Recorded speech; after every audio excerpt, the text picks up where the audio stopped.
tanto te morís de espanto y casi miras como distinguido.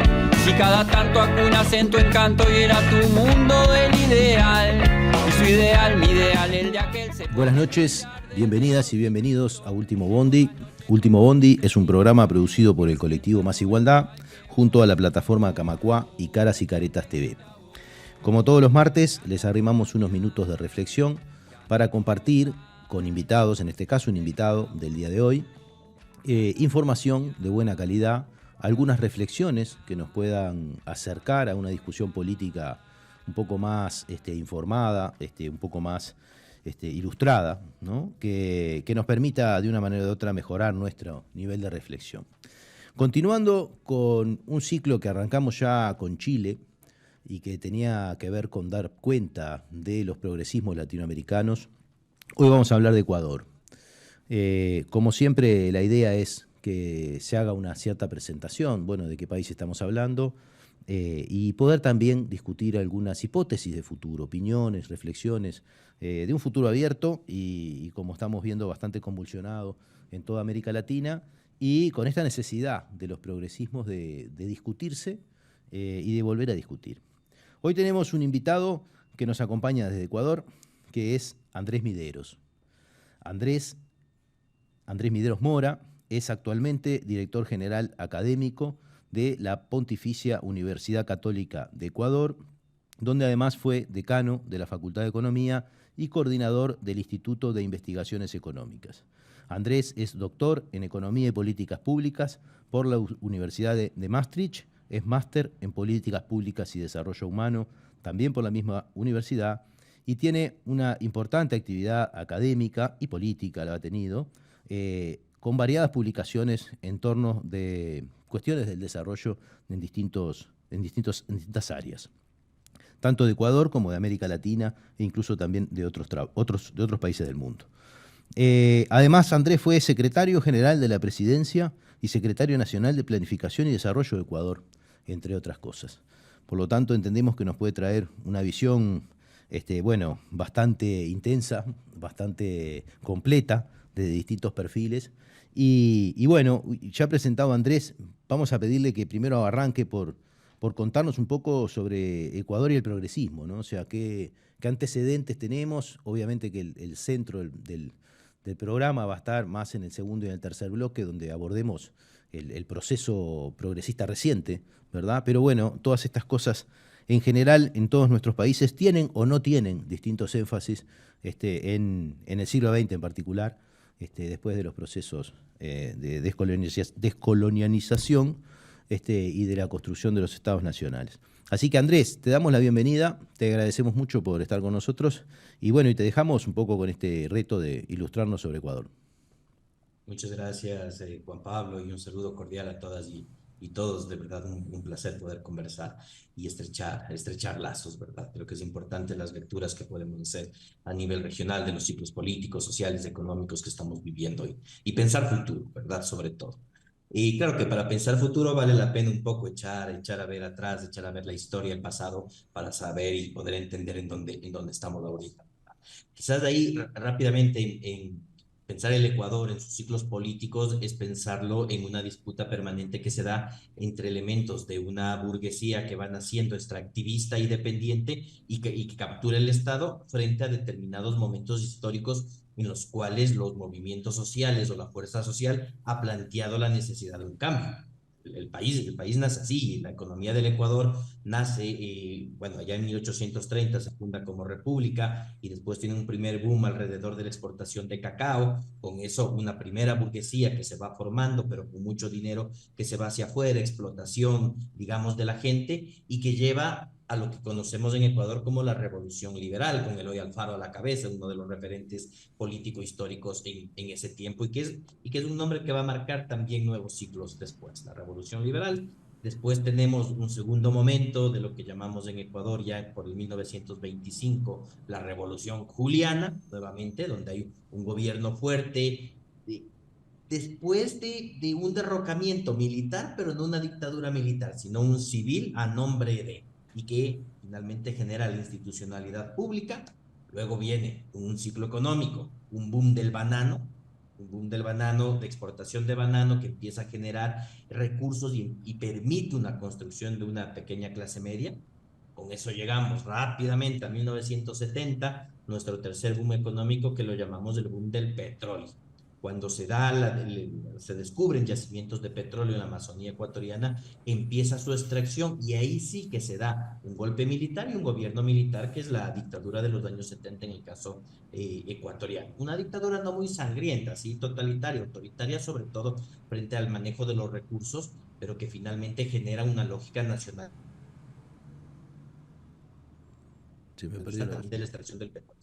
Y después de eso empezamos lo que llamamos el nuevo ciclo de los gobiernos civiles. A partir de 1979, años 80, años 90, las décadas perdidas, en donde tenemos una evolución de gobiernos de tinte neoliberal, de políticas de ajuste estructural, de reducción del tamaño del Estado, de desregularización, etcétera, que nos llevó para 1999 a lo que mapeamos en nuestra historia económica, a una crisis financiera muy profunda y ahí al derrocamiento de tres presidentes seguidos, que fue bastante caótico, hasta que terminamos con la elección de Rafael Correa a la presidencia de la República en 2007, ¿verdad? Y ahí es donde justamente se va dando ese primer gobierno que lo podemos catalogar en esta lógica progresista dentro del Ecuador, que dura cerca de 10 años, pero que venía ya de algunas llamadas que pedían una nueva revolución en nuestra historia. Yo te iba a Y en su consultar es un poco momento, cómo es la irrupción de Correa en política en Ecuador. exactamente. Sí, y que le llamamos la Revolución Ciudadana cuando llega Correa, y que tenía y reconfiguraba mucho la figura de Eloy Alfaro, y ahí nace. Pero ¿cómo llega? Llega después de las crisis, después de las 2 décadas perdidas, como una respuesta antineoliberal. Entonces hay una confluencia de varios movimientos sociales y políticos, pueblos indígenas, pueblos montubios, pueblos afroecuatorianos, colectivos urbanos que terminan configurándose, pero en un primer momento alrededor de una candidatura previa, la de Lucio Gutiérrez, que fue parte del derrocamiento del presidente que dolarizó al Ecuador. Y se apuntala a ese gobierno que a los 6 meses se vendió a la Embajada de Estados Unidos, traicionó a todo el mundo. Hubo una transición cuando cae Lucio Gutiérrez, sube al gobierno el vicepresidente Palacios, que era un médico para terminar el periodo, un gobierno de transición, y Palacios lo nombra Rafael Correa ministro de Economía. Entonces ahí entra Correa, que era un académico de la Universidad San Francisco de Quito, que estaba en unos círculos intelectuales, académicos, sociales, y con vínculos, digamos, sociales, sobre todo hacia pueblos indígenas también, un trabajo que él traía de voluntariado desde su juventud y demás. Pero a través de ese círculo académico, cuando llega a Palacios, lo nombran ministro de Economía. Y la decisión que él toma es de liberalizar, o mejor dicho, de poner al servicio de la inversión pública unos fondos de ahorro que tenía el país para pagar la deuda externa. Entra en conflicto con la representación del Fondo Monetario Internacional, FMI, en el Ecuador, y el representante del FMI le pide al presidente Palacios la cabeza de Correa que lo saque, y lo saca. Cuando lo sacan, se vuelve mucho más popular de lo que era anteriormente, y ahí es que empieza como una figura de un eventual cambio, porque tenía un programa económico alternativo muy claro que fue calando y que fue calando fuerte, digamos, y que estos movimientos sociales y políticos que habían y que fueron traicionados por Gutiérrez, más otros, empujan después lo que se conoce como Alianza País y la Revolución Ciudadana y la llegada de Correa. O sea que Correa, de una manera u otra, su propuesta rupturista, ya estando en el gobierno anterior Sí, a su mandato, por decirlo de alguna manera, es dejar de pagar una parte de esa deuda con el Fondo Monetario e invertir eso en desarrollo. sí, sí, clarísimo. Y ni siquiera es dejarlo de pagar, es que el dinero el Ecuador lo tenía congelado. Tal porcentaje de los ingresos fiscales por venta de petróleo iban a un fondo de ahorro y estaba literalmente congelado, o en bancos internacionales y demás, para garantizar el pago de la deuda externa, donde además muchos tenedores de deuda son otros ecuatorianos de clase alta y un poco de cosas. Y justamente la primera propuesta que ahí plantea el gobierno, plantea Correa, es no, eso lo liberalizamos para empujar inversión social que es necesaria en este momento, pero en ese momento, en cambio, le cuesta la cabeza como ministro, digamos. El FMI le pide que lo saquen, lo sacan, pero vuelve después como presidente y empieza a hacer los cambios y las transformaciones que luego vivimos con él. Bueno, y en ese caso, una vez constituido como gobierno, eh, ¿cuál es su desarrollo primero? O sea, ¿cómo empieza esta apuesta del correísmo? La propuesta igual fue tal cual, lo planteaban como una revolución ciudadana, pues digamos, que la ciudadanía va a retomar el control del Estado. Tal es así que la candidatura de Rafael Correa fue únicamente a la presidencia, al Ejecutivo.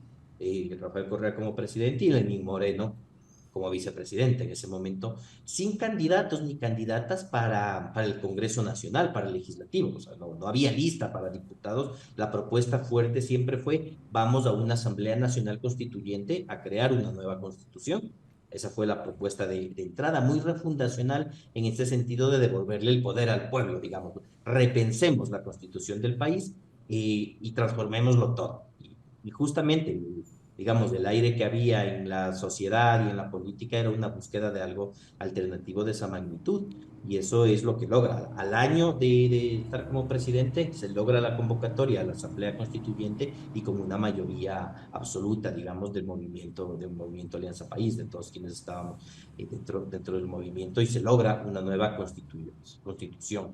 Una nueva constitución que implementaba ya un rol del Estado más fuerte, eso hay que plantearlo. Que Correa y toda la Revolución Ciudadana veía muy claramente la importancia que tiene el Estado para fomentar el desarrollo, a través de elementos de logística, de transformación energética, que te den condiciones productivas, pero sobre todo a través de la inversión social, de tener una posición de mayor soberanía, la expulsión de la base militar que tenía Estados Unidos acá en Manta, en una provincia de la costa, la expulsión de la base de Manta, mayor regulación al sistema financiero, integración regional hacia el UNASUR, ideas como la ciudadanía universal, una serie de elementos que se recogieron, digamos, en esa Constitución de 2008, que es la que sigue vigente y con la cual el Estado toma un rol protagónico. Y yo ahí diría que hay dos elementos o tres, que son fuertes, o cuatro, mejor dicho, voy a nombrar cuatro. El primero es esta idea justamente de que eliminó esos fondos de ahorro de deuda y los llevó a inversión pública. Y luego además redujo la deuda muy bien, o sea, un manejo muy sesudo, digamos, de las finanzas públicas. Lo segundo es que eliminó la terciarización laboral. Y todos finalmente, si te contratan, vas con seguridad social, vas con contrato directamente y no terciarizado como forma de precarización. La Constitución en sí mismo, y un elemento que fue central, que se discute mucho, es que renegoció los contratos petroleros con empresas privadas internacionales, que el Ecuador tiene su empresa pública, que es Petroecuador, pero también hay presencia de empresas internacionales en donde se fijaba un precio y luego, si el precio del petróleo subía más allá, el 99% se iba para la empresa y el 1% para el Estado. Y Correa le dio la vuelta totalmente para que el 99% vaya al Estado, el 1% vaya a la empresa privada, y es justamente cuando se tuvo el boom del precio del petróleo, y eso permitió una gran entrada de dinero, de recursos al fisco para inversión social, que es lo que hizo Correa. Que si no tomaba esa decisión, si no había alguien que tome la decisión de esas renegociaciones, ese dinero se iba a las grandes transnacionales petroleras, y no al país. Entonces ahí hay como unos hitos específicos que permiten dar unas condiciones para lo que fue luego un modelo donde hubo mucho crecimiento, mucho desarrollo, mucha obra pública, mucha movilidad social, digamos. Punto máximo del desarrollo que ha tenido el Ecuador es en el año 2014, el máximo histórico que hemos alcanzado, justamente resultado de todo lo que el gobierno de Rafael Correa logró hacer.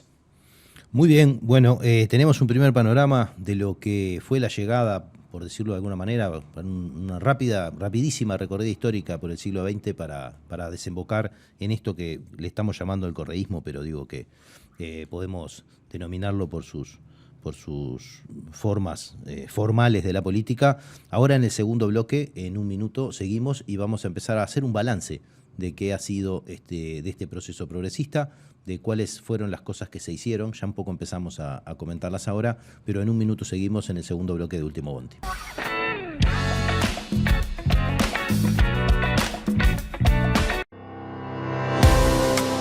Nos une la defensa del trabajo y el derecho al descanso, apostando a crecer juntos y juntas.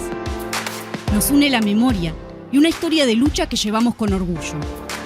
Nos une jugar y divertirnos sintiéndonos iguales, caminando, sin dejar atrás a nadie. Nos une la democratización de la palabra. Nos une lo que nos emociona y moviliza. Nos une compartir y soñar el futuro. Con AEBU tenés derechos. AEBU, un sindicato, una comunidad.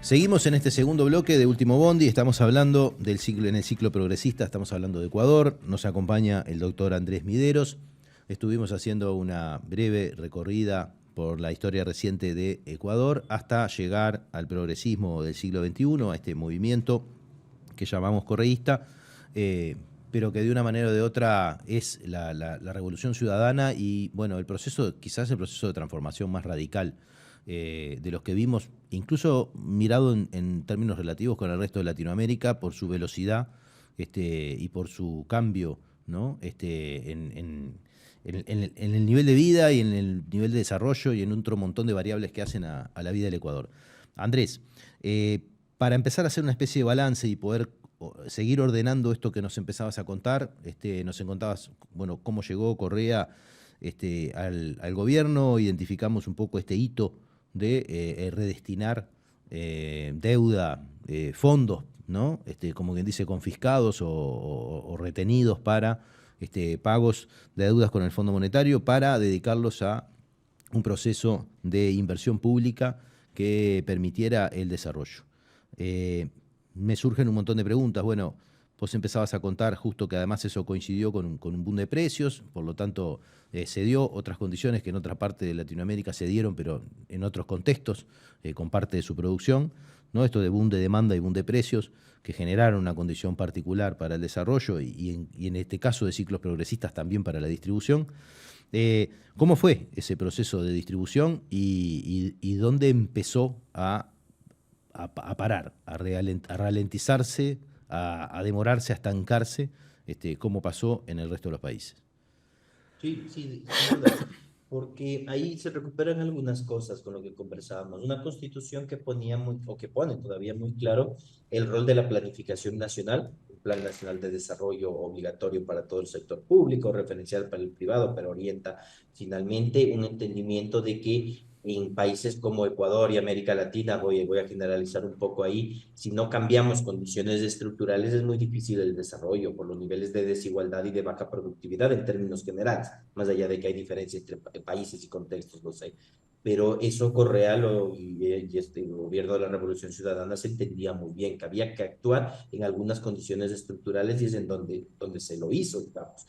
Temas de muy fuerte inversión de salud, muy fuerte inversión de educación, pero también al mismo tiempo muy fuerte inversión en infraestructuras, en puertos, aeropuertos, en carreteras, al punto que el Ecuador llegó a destacar como digamos, las mejores carreteras a nivel latinoamericano, que no es menor, y que no es menor porque antes un flete tal vez de la costa a la Amazonía en el mismo Ecuador, que es chiquitito, costaba más que llevarlo hasta el Canadá. Entonces hay una diferencia muy, muy importante en términos de la productividad total de factores que se logra generar, la inversión en hidroeléctricas para asegurar, digamos, energía y energía con alguna suerte de formas más sostenibles también es uno de los grandes hitos que se va dando. Ahí confluyen dos cosas, un entendimiento de que el Estado tiene un rol para cambiar elementos estructurales, eso, digamos, lo ponía Correa con mucha claridad, y este elemento, sí, del boom de los commodities, que para el caso ecuatoriano es un incremento del precio del petróleo, pero como decía en el bloque anterior, gracias a una renegociación de contratos que permitió que esos excedentes del precio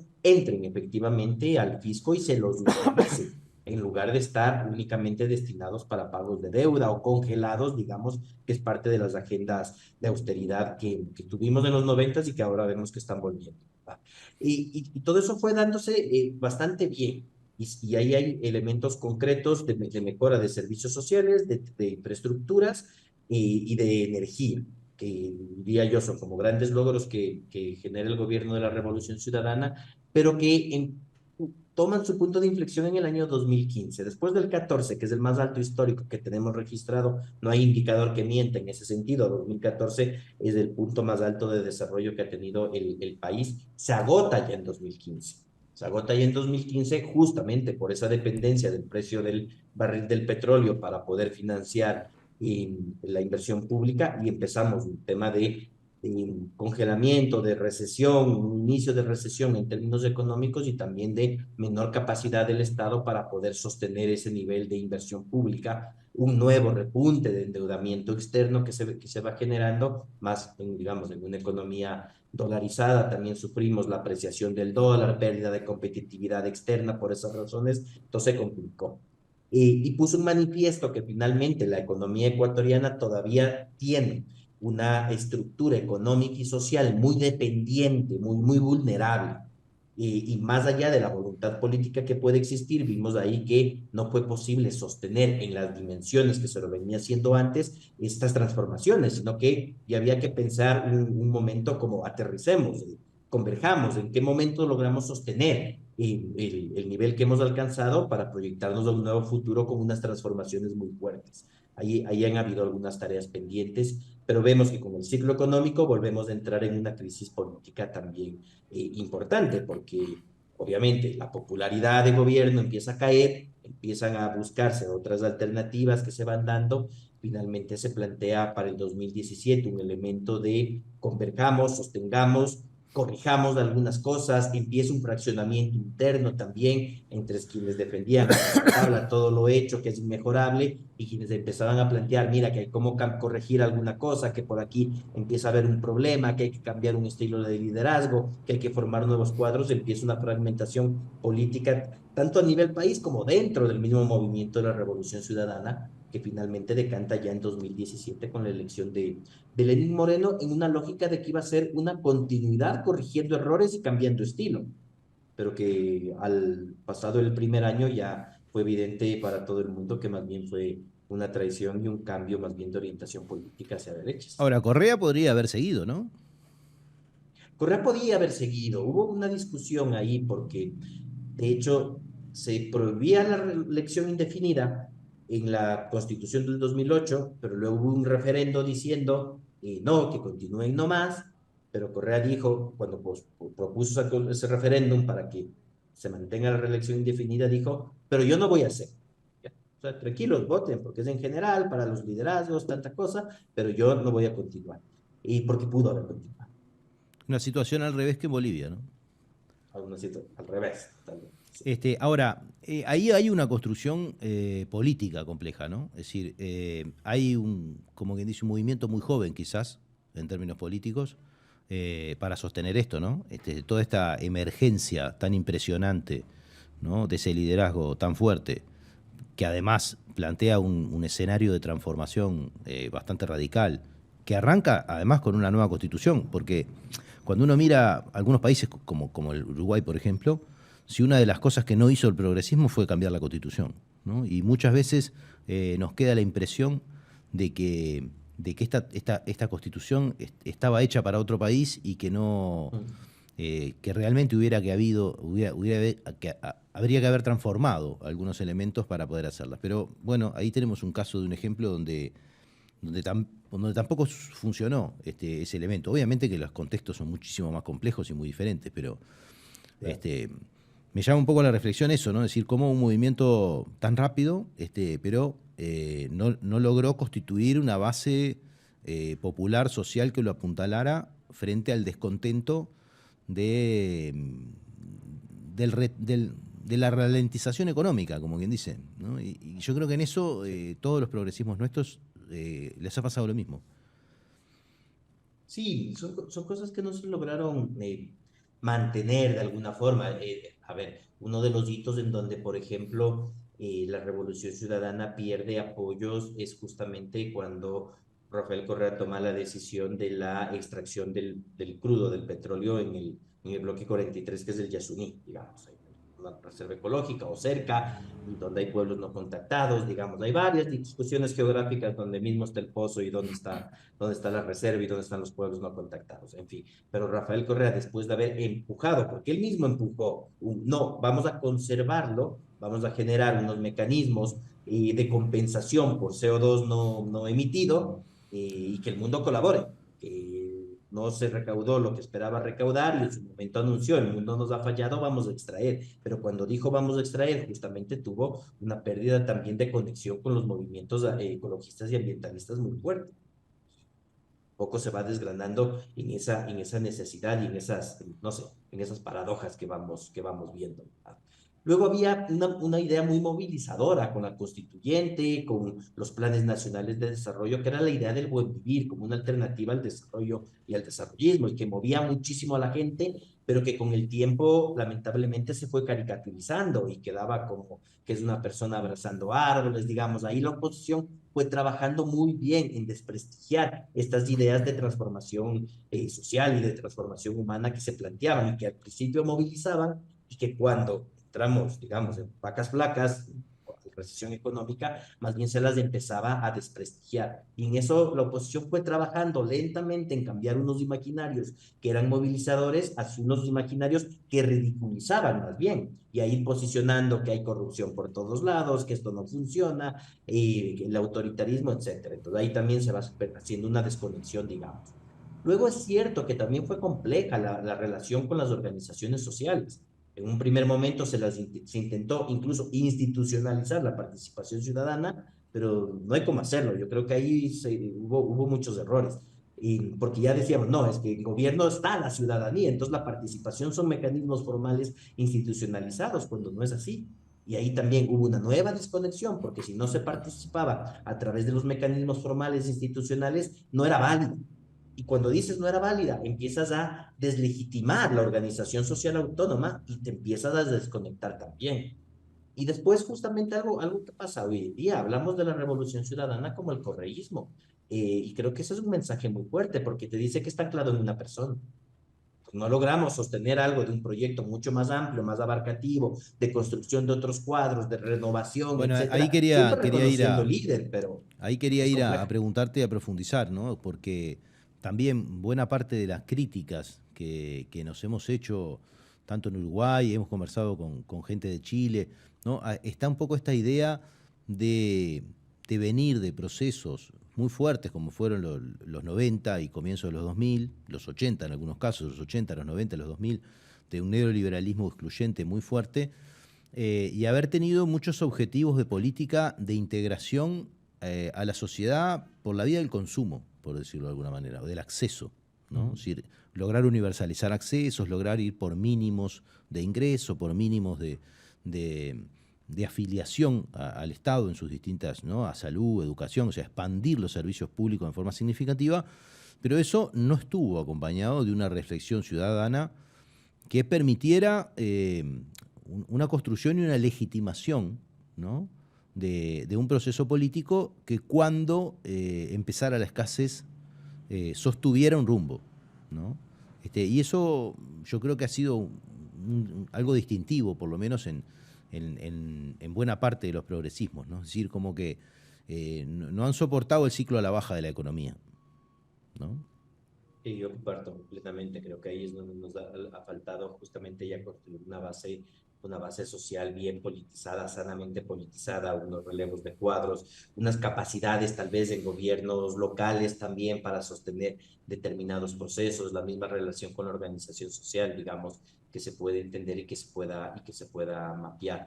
Y es cierto, totalmente, el ciclo viene atado del ciclo económico, el ciclo político viene muy atado del ciclo económico y un poco en esta espiral de estamos todos mal y empezamos a buscar movimientos más progresistas, mejoramos algo, cambian las aspiraciones, te digo, políticamente aquí han cambiado las aspiraciones, pasamos de buscar que el Estado cumpla su responsabilidad de garantizar derechos, ahora de nuevo un imaginario y unas aspiraciones de libre mercado, de la empresa, del emprendurismo, de la innovación, del individualismo, que también te cambian las preferencias de la población y no se ha podido conectar de qué manera se sostienen justamente unas lógicas distintas de vida, de sociedad, de economía, de participación política, de lo público, etcétera, del bien común, digamos, son ideas que se van perdiendo. Y es que es difícil sostener la idea del bien común empobrecido. Y en el sálvese quien pueda, y en el busca cómo salvar el día tú y tu familia, ¿no? Que eso muchas veces no se logra entender la relevancia que tiene el Estado para poder plantear esto. Uno de los puntos determinantes también en la caída de la misma popularidad que tenía Rafael Correa fue cuando planteó el aumento del impuesto a la herencia. Y cuando planteó como un mecanismo de redistribución muy fuerte aumentar el impuesto a la herencia y a la plusvalía, a los excedentes del precio de la tierra por plusvalía, que tienen todo el sentido del mundo para buscar más igualdad, y más bien hubo mucha gente que salió en rechazo a esto, aunque no le hubiese tocado pagar ese impuesto en los días de su vida, porque era por sobre el $1.000.000.000, digamos, de herencia, y que eso es del 1% de la población o mucho menos.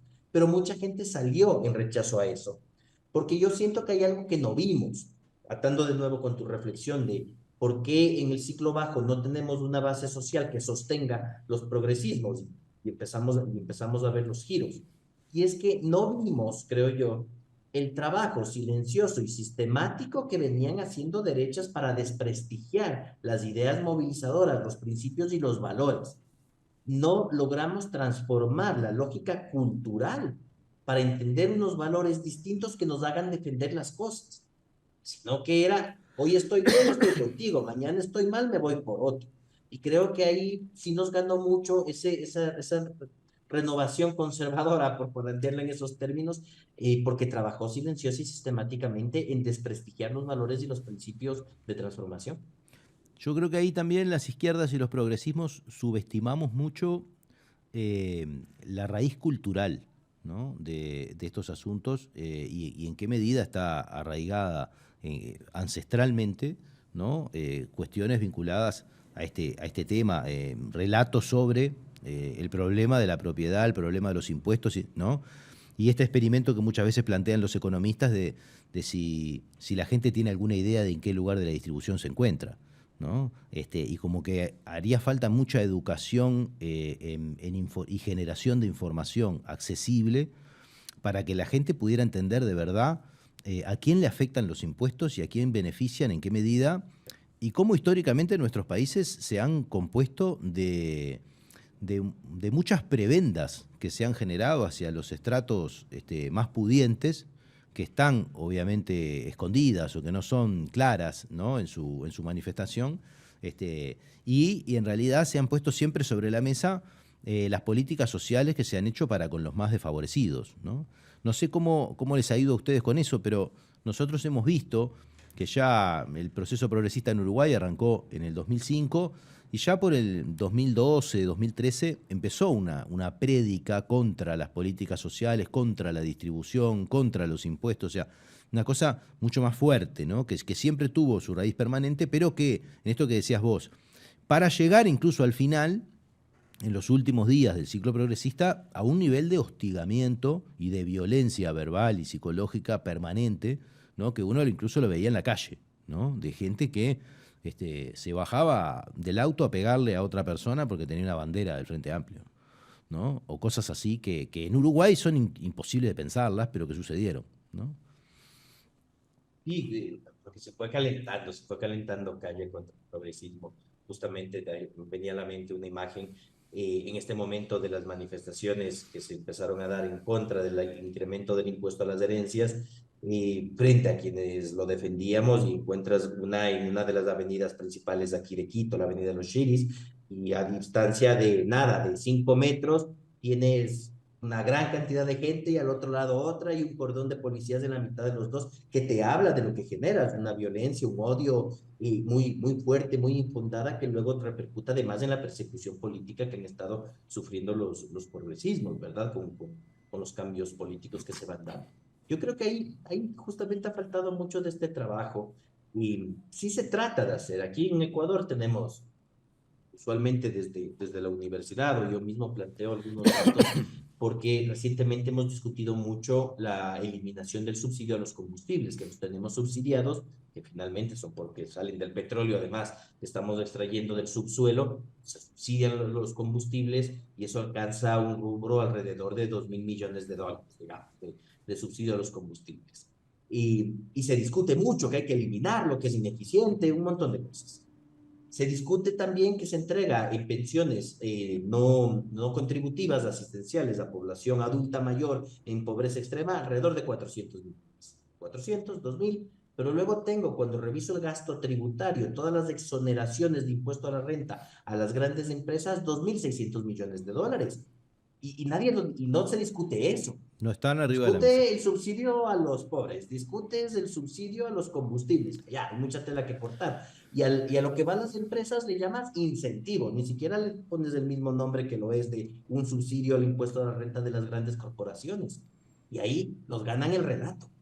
Ahora, yo creo que en esta tal cual, es una cosa muy parecida a lo que estamos discutiendo y es impresionante cómo vemos exactamente las mismas figuras, los mismos arquetipos que entran en escena a representar las mismas cosas. El papel de los medios de comunicación en esto, ¿cuánto ha jugado, cuánto se animó la Revolución Ciudadana a tocar esos intereses? ¿En qué medida lo hizo, lo logró o no? Los tocó, hubo bastantes procesos también de reforma legal para al menos poderlos separar de alguna manera con el sistema financiero, que acá lo que tenemos es un control de una élite basada en la especulación financiera, la banca, los importadores, los exportadores de extracción, digamos cacao, banano, y los medios de comunicación. Los medios de comunicación muy vinculados a estos tres poderes, ¿verdad? Y sobre todo con la banca, la Revolución Ciudadana sí logró el establecer por ley que no pueden estar vinculados. ¿Ya? Formalmente se mejoró algo, pero informalmente seguían a través de terceras personas, de extraterrorismo y esas cosas, con mucha relación. Se controló, se trató de controlar estableciendo elementos de responsabilidad frente a lo que se informa también. Pero más bien fue uno de los puntos de crítica no bien entendidos desde la sociedad, porque mucho de eso regresó también como un tema de persecución y de autoritarismo que se echaba la culpa, digamos, al gobierno. Y jugaron el papel predominante, digamos, en la construcción de unos imaginarios distintos para la persecución política, para el posicionamiento y exageración e invento también de casos de corrupción, para el poder plantear otras propuestas políticas, que yo te diría en este momento los medios de comunicación son un actor político nuevamente, digamos, y refortalecidos después de lo que fue el gobierno de Moreno y el gobierno de Lasso, son un actor político muy, muy fuerte en este momento en la campaña electoral que estamos viviendo. Son predominantes y claramente posicionados en favor de posiciones conservadoras y elitistas. Bueno, nos vamos a cerrar el segundo bloque, volvemos en un minuto para hablar del futuro, para hablar del presente y del futuro, de qué es lo que está viviendo Ecuador en este momento y qué podemos esperar, cuáles son las lecciones aprendidas del progresismo, qué cuidados tener. Obviamente que son muchas veces expresiones de deseo o deseos de que estén en la agenda determinados asuntos, pero bueno, de eso se trata, de poner algo más para pensar. En un minuto seguimos en el tercer bloque de Último Bondi.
Seguimos con el tercer bloque de Último Bondi. Como todos los terceros bloques nos toca hablar del futuro.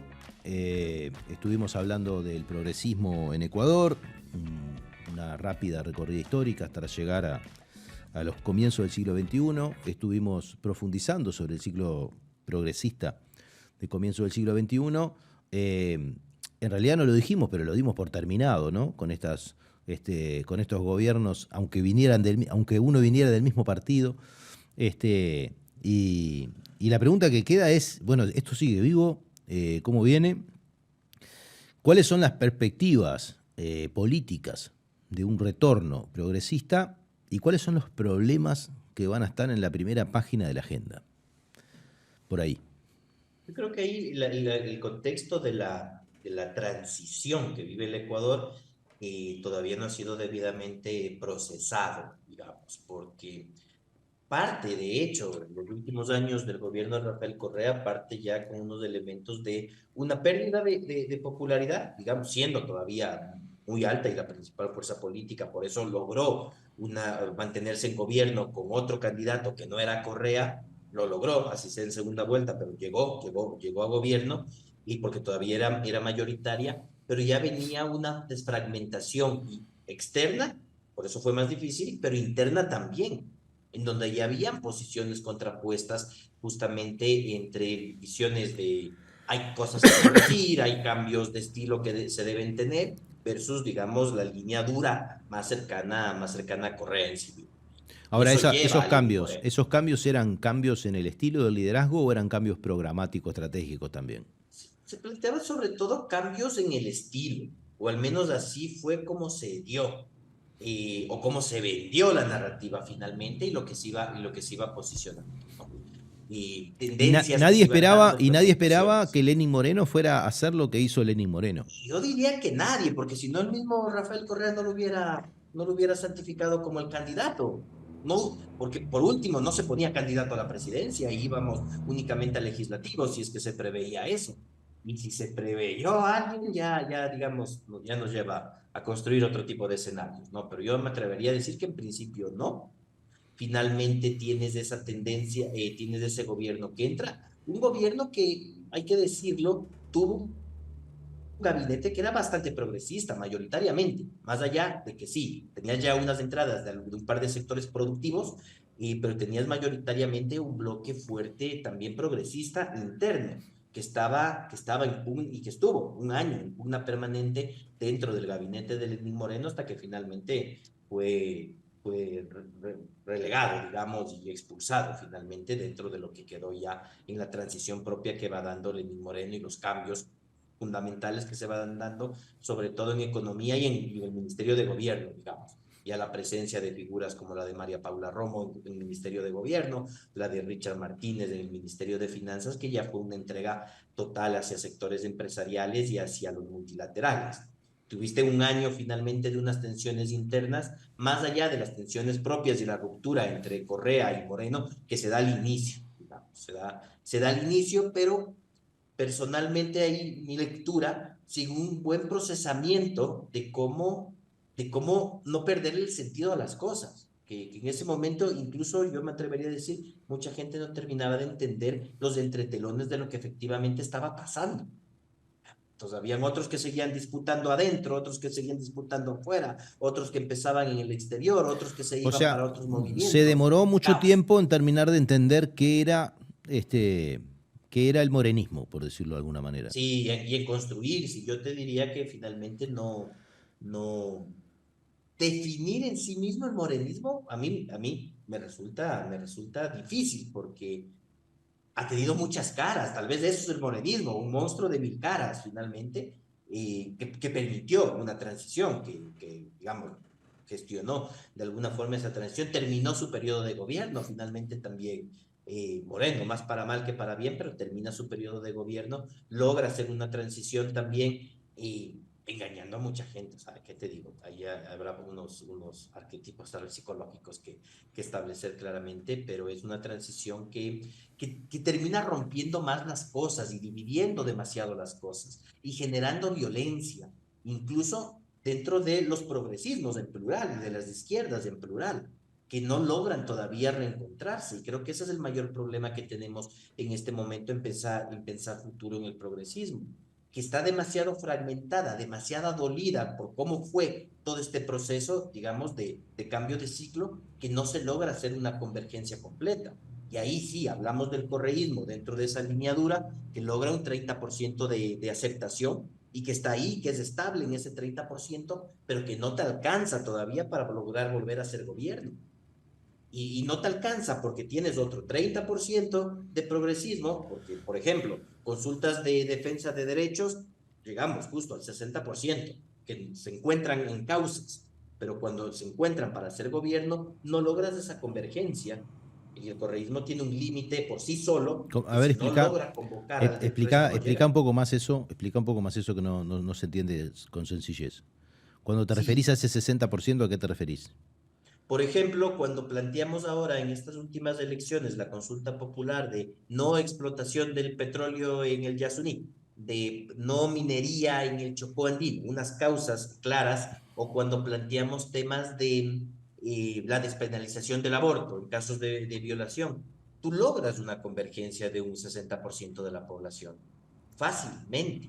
Son Pero consultas ese populares 60%, en donde esos derechos fueron aprobados. sí, los últimos, lo ambiental, digamos. Lo Claro, otro es más en términos de apoyo ciudadano, encuestas frente claro. al proceso de despenalización del aborto que se llevó Pero a eso cabo. no es un retrato del progresismo. No, no está acumulado políticamente. Y ahí es a lo que voy. De eso, el correísmo tiene un 30%. Pero ese 30% del correísmo, que es el techo que hasta ahora ha tenido, ahora en segunda vuelta veamos cuánto logra subir, porque el desafío es cuánto logra subir. El problema es que tienes un techo del 30, tienes otro 30% de la población que yo me atrevería a decir puede incluirse en el campo amplio del progresismo, pero que no se junta al correísmo porque no quieren ninguno de los dos lados. Ni el correísmo lo llama, ni le abre espacios, ¿Y ahí ni eso es estos un otros problema sectores se eso es quieren un problema de acercar. liderazgos o es un problema de agenda? Más de liderazgos, me atrevo a decir. Yo creo que hay muchas más convergencias en las agendas que en los liderazgos. Mi percepción.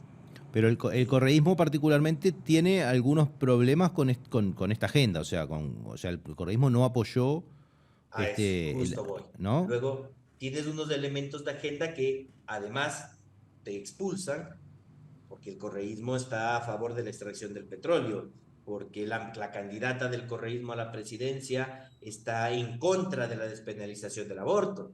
Entonces, te confunde, te genera una suerte de esquizofrenia en la gente que dice, bueno, pero si estos son el progresismo, ¿cómo puede ser antiderechos?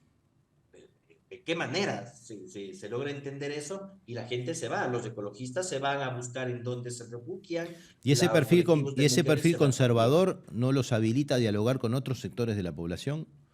Los habilita, pero con los sectores conservadores que tienen sus candidatos conservadores vinculados a los poderes económicos, ya con derechas. Entonces, bien que podría, porque ahí se encuentran a veces, pero no el correísmo en sí. Una fracción del correísmo que es conservador en términos de derechos sociales. Se encuentra en el conservadurismo social con sectores de derechas, pero luego se pelean en temas económicos. El problema es que el conservador social de la sociedad, que hay muchos también, no hay como negarlo, prefiere su candidato de derechas. ¿Para qué va a ir por el de izquierdas conservador social que se empiezan a confundir demasiado Si las puede tener agendas un y buen y conservador, las ¿para qué categorías? iba a ir con uno que sea media Justo conservador? a uno a medias, exacto. Si tengo mi conservador, me voy para allá. No deja de ser un elemento novedoso en la agenda latinoamericana, por lo menos de lo que he visto, este asunto, ¿no? Por lo menos en relación a algunos de los otros temas que hemos visto, como que habría una cierta confluencia más fácil entre la vieja agenda de la izquierda y del progresismo y la nueva agenda, ¿no? Es un tema. Pero vos decís que eso podría llegar a procesarse. Yo espero, en términos de esperanza, justamente, porque lo que estás viendo ahora en Ecuador es que tienes la candidata de la segunda vuelta, que digamos, en las categorías que estamos usando, del progresismo, del correísmo, pero que tiene muchos elementos de conservadurismo en lo social. que en su discurso se ha refrescado y sale y dice, sí, yo soy religiosa, yo soy católica, pero el Estado es laico y gobernaremos de forma laica, evidentemente. Mis creencias, por otro lado. Hay Ese puentes. discurso ha tratado de ponerlo para salvar un poco los muebles. Pero tienes el candidato que es hijo del mayor millonario del país, de Álvaro Noboa, Daniel Noboa, que es un emporio de exportación del banano, que tiene deudas en firme con el fisco, ese grupo económico, pero que sale joven, un rostro nuevo, y que dice, yo estoy a favor de la despenalización del aborto, yo estoy a favor de la protección ambiental, y te jala al voto joven, que en los últimos años construyes una agenda progresista de derechos en lo social, pero con elementos que te vende también esta otra figura de temas de empresa y de emprendimiento y de individualismo, y que dicen, sí, por ahí va la cosa. Y acá no logramos llamar, y más bien expulsamos las agendas y no logramos una convergencia tampoco en liderazgos.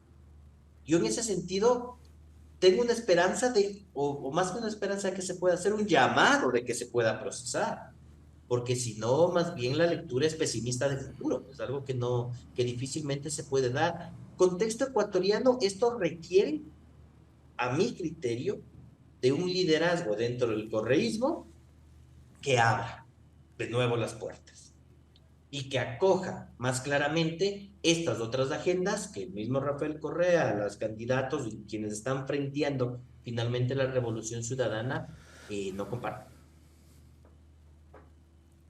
¿Y el propio Rafael Correa se ha expresado en estos términos? A Rafael Correa se ha expresado, sí, es opositor a la despenalización del aborto, fue decisión de él, entonces entiendo, defiende su decisión de algún momento sobre la extracción del petróleo por las necesidades de recursos que se tiene para la inversión social. Ya, tiene su lógica también lo que dice, sin duda, nadie va a negar eso, pero lo aleja de estas agendas. Y lamentablemente no ha tenido un discurso que acerque, lamentablemente. Más bien ahí es donde necesitamos esos liderazgos del progresismo latinoamericano regional, que tengamos una capacidad de mayor inclusión, que en Ecuador es lo que nos está faltando. Y eso ya pasó la elección pasada, porque la elección pasada Andrés Arauz fue el candidato del correísmo, alcanzó igual cerca del 33% en primera vuelta, en la segunda se quedó en el 46, 47. Ahora Luisa González llega igual con el 33%, unos pocos votos más de lo que tuvo Andrés Arauz, pero el techo está ahí, y la capacidad de volver a ser gobierno en este momento depende de la capacidad que tenga de abrir ese liderazgo a otras agendas y a otros sectores del progresismo que en su momento se pelearon con el correísmo. Poder abrir más a movimientos indígenas, ahí se ha venido fortaleciendo mucha fuerza también desde la Confederación de Nacionalidades Indígenas del Ecuador, la CONAIE, poder abrir a colectivos urbanos de mujeres, a colectivos ecologistas, pero sí hay temas que tenemos que sanar. Yo me atrevería a decir que a futuro, para poder consolidar una nueva ola de progresismo, caso Ecuador, necesitamos sanar muchas heridas de lo que fue el ciclo de fin del gobierno de Rafael Correa. Pero necesitamos de Correa para eso, que abra eso. Lo tiene que abrir él. Suponiendo que el progresismo pudiera superar esta apuesta, que es aparte perentoria, ¿no? O sea, en octubre están haciendo esa segunda vuelta, ¿no? O sea, les corre el tiempo. Sí. Corre el tiempo y corre rápido, por lo tanto los márgenes para superar ese techo están en juego día a día. Suponiendo que fuera exitosa esa posibilidad, ¿cuáles serían los retos de un nuevo gobierno progresista?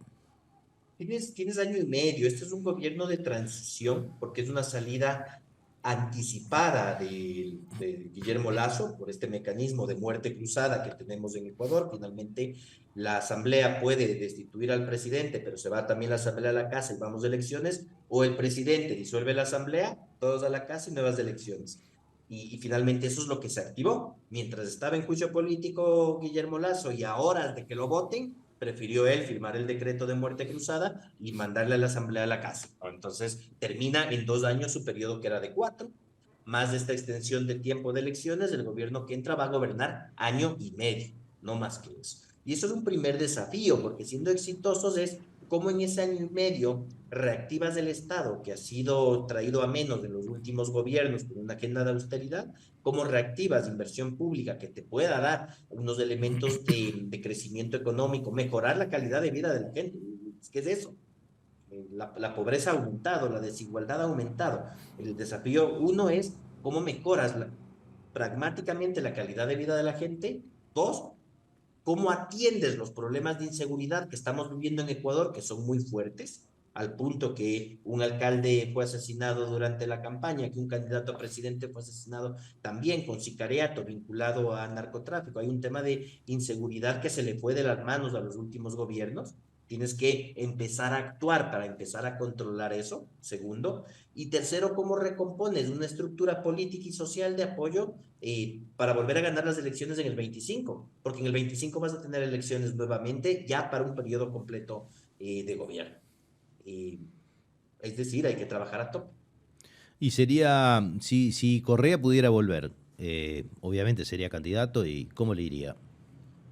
Yo creo que le iría mejor, tiene una capacidad más clara de convocatoria, digamos. Yo creo que le iría mejor que ese techo del 30% que no ha logrado superar en primera vuelta, quizás si sube un poco más, porque es un liderazgo mucho más claro, finalmente, mucho más posicionado también. Yo creería que podría ganar, tendría la mayor probabilidad de triunfo en unas elecciones presidenciales. No segura, pero sí la mayor probabilidad. Y no segura en la medida de que no fragmente, sino que convoque justamente a las diferentes fracciones progresistas que no necesariamente están en el correísmo para consolidar un bloque histórico. Yo, como te decía hace un momento, yo creo que también quizás eso no se da porque hay muy pocos líderes con la capacidad de hacer una convocatoria de ese tipo. Quizás el único es el mismo Correa, más allá de que sea él o no el candidato. Si es él, la tiene, la tiene quizás más fácil, aunque también más polarizada frente a los odios que se han ido construyendo en la sociedad en el último tiempo. De todas formas, vos ves que un futuro progresista depende de la capacidad de negociación y de tejer alianzas que se puede hacer para un bloque de cambio más nutrido, ¿no? Que de una manera u otra también fue el talón de Aquiles del movimiento anterior, muy centrado en una persona y con un partido que no pudo continuar. Sí, y leer tal vez el momento histórico ahí en forma de, digamos, de llamado, de la lectura que yo tengo, es que eso no lo va a lograr hacer el correísmo solo y no lo va a lograr hacer nadie sin el correísmo. Y eso hay que entenderlo en ambas partes de la fracción correísta que tiene el país. Y lamentablemente, como ese juntarse y ese tejerse se ha vuelto muy difícil, las derechas están tomando fuerza, toman más espacio. Una pregunta difícil, tengo dos, pero la primera es, ¿qué margen económico, vos que además de ser economista has estado en un espacio de planificación y también en un espacio de alta política, por decirlo de alguna manera, yo veo que la agenda latinoamericana de los últimos tiempos ha quedado un poco reducida al posibilismo de los equilibrios macroeconómicos y las dificultades intrínsecas de todos nuestros países. Creo que la salida de Correa en su momento fue una salida por afuera de la caja, como se dice, ¿no? Y eso habilitó un proceso, pero llegó a su fin y además organizó, como todos los progresismos, organizó a la derecha en forma eficiente en su contra para venir a por lo que históricamente detentó. ¿Qué márgenes ves en este tipo de cosas como para volver a pensar adentro o afuera de la caja una solución inmediata, rápida, que vuelva a traer prosperidad? Porque estamos lejos de una coyuntura como la del 2005 o 2005, digo 2005 mirando Uruguay, pero en realidad son principios, los comienzos de los 2000, ¿no? Con un buen escenario internacional para el crecimiento que hoy no es tan claro. Hay algo de margen en términos fiscales que se podrían utilizar en el caso de Ecuador. Se regresó mucho a la lógica de tener unas reservas internacionales bastante altas, bajo la figura de que eso está cubriendo, digamos, los depósitos de la banca, el encaje bancario, que la dolarización hay que cuidar para que no se vayan los dólares del país y todo eso que nos pone unos desafíos propios internos. Y que en su momento se prohibieron mecanismos de liquidez interna. ¿Qué es esto? El poder justamente movilizar fondos de la riqueza de la reserva, quiero decir, para reactivar inversión pública, ¿no? Que hay que hacerlo con unos límites técnicos, responsablemente, etcétera, en fin. Las Pero se reglas politizó fiscales. tanto, sí, se politizó tanto que incluso está prohibido eso en este momento en el país. Y es uno de los temas de debate, finalmente, que están teniendo los candidatos. Pero ahí los medios de comunicación actúan muy fuerte en sentido de desprestigiar las posiciones que tiene el correísmo de cómo generar la política económica. ¿Ya? ¿Por qué? Porque hay intereses que les conviene. ¿A quién les reserva? Les conviene en dolarización, una reserva internacional muy alta de dólares ahí guardados, pues a los tenedores de deuda externa y a los importadores. Porque ellos necesitan que ese dinero esté ahí para que pueda salir del país. Que cuando importo cosas salen divisas, que cuando pago deuda salen divisas. Entonces requieren eso porque hay unos intereses concretos, pero que se juntan con medios de comunicación, con agrupaciones políticas y desprestigian la posibilidad de usar un instrumento técnico-económico que permitiría reactivar la inversión pública. Entonces ahí hay recursos que se pueden utilizar. Después, algo que comentábamos hace un momento o antes también, en términos de dónde están los elementos de redistribución fiscal, esas exoneraciones tributarias que permitirían reorganizar de mejor manera los recursos disponibles, que es... Soy economista de formación, entonces voy a decir, siempre estoy sujeto a una restricción presupuestaria, pero el tema es qué hago con lo que tenga, sea poco, sea mucho, no es lo suficiente, pero algo hay, no es que no hay recursos, es en qué se están utilizando cada uno de estos. Y luego, algo que pasó aquí es que los gobiernos de Moreno y de Lazo finalmente frenaron tanto el Estado que son incapaces de ejecutar. Imagínate que la inversión del Plan Anual de Inversiones en el Ecuador a esta fecha, finales de agosto, está en el 45%, cuando has pasado el 66% del año. Entonces hay una ineficiencia además. Si sabes gestionar lo público y reactivar lo que ya está en presupuesto, si haces una reorganización de recursos, si reactivas instrumentos de liquidez interna para la inversión, tienes un espacio que te pueda mover algo de crecimiento y algo de inversión. Lo que sí está pendiente y es una tarea compleja es ya una reconversión productiva en países extractivistas como el Ecuador. ¿Cómo dejo de depender de banano, camarón y de petróleo y empiezo a entrar con temas de servicios y de valor agregado? Eso es un tema que quedó pendiente. El gobierno de la Revolución Ciudadana con Correa logró hacer la transformación energética, pero no logró hacer la transformación productiva. ¿Qué hay que hacer? Es un tema de debate en todos nuestros países. La discusión acá, un poco que es sobre la reprimarización de la matriz, por decirlo de alguna manera, también tiene otras perspectivas, ¿no? O sea, hay quienes miran esto como el verdadero nicho de innovación, ¿no? De nuestros países y ven en la cantidad de tecnología y ciencia metida en la producción primaria que hay hoy, una transformación productiva. Obvio que es con paquetes importados y que todo eso no es, no son científicos nuestros los que están atrás de ese desarrollo técnico y ahí queda una discusión por dar, pero creo que es una discusión que nos atraviesa a todos y que además la era progresista creo que apenas llegó a plantearla como tal, ¿no?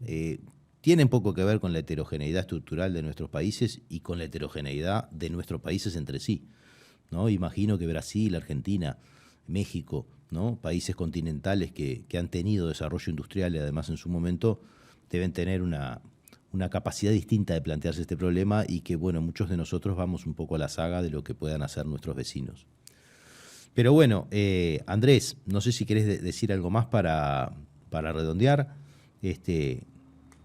Pues, tal vez una idea adicional en todo el tema de futuro del progresismo, yo creo que eh, debemos poder fortalecer mayores encuentros internos dentro de cada uno de los países, pero también integración. Este elemento último, justamente, de una transformación productiva real, tenemos que pensarnos como región. Es difícil, quitando a Brasil, a Argentina, por ahí, somos países relativamente pequeños también en términos de territorio y tenemos que poder generar de alguna suerte un nivel de productividad lo suficientemente fuerte y luego un mercado suficientemente fuerte que más allá de la mejora del consumo que puedes tener interno, vamos a tener una dependencia hacia afuera también. Yo creo que es importante que el futuro del progresismo en América Latina pasa por la integración.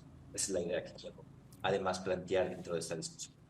Bueno, Andrés, muchas gracias por estos minutos y nos estaremos viendo en algún otro momento y compartiendo también contigo cuando vayamos produciendo este mismo programa con otros países. Una vez más te agradezco y nosotros nos vemos el próximo martes en otra propuesta de Último Bondi.